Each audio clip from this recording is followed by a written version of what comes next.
Hey guys, welcome back to How to Build a Cyber Lab at Home with Kyle Slawzik. And this is our last section of the build section, or I'm sorry, the last lecture of the build section. Talk about physical labs and how to build them.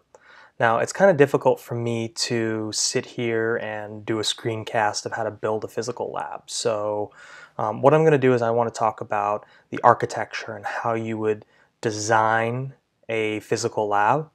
And I think what I'd do here is I'll bring up the network diagram that I kind of built this is the way I would put together a physical lab. The border router there that you have at the very top is your home router, right? That's what connects the rest of your computers to the internet.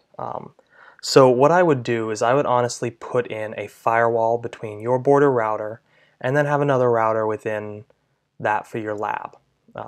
That way you can segment it off and say, I only want my lab to really touch the internet and not the rest of my machines on my, my private personal network.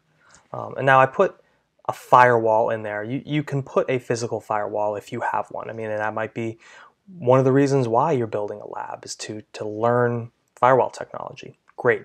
Go ahead and put yourself a physical firewall in. The other way to do it is basically you just go and get a router that has a firewall built into it. A lot of the more modern day home routers, the Linksys and Netgear and whatnot routers have firewalls built in. And then the last way you can do it is you can actually build a firewall out of a PC. If you have an old tower, you put two NICs into that tower, one that touches the border router, and then the other one is connected to the lab router. And you can build yourself a IP tables firewall, which is kind of the built-in Linux firewall. Or you can go out and I think one of my personal favorites is pfSense. pfSense is a BSD-based firewall system. It has a really nice web GUI built into it.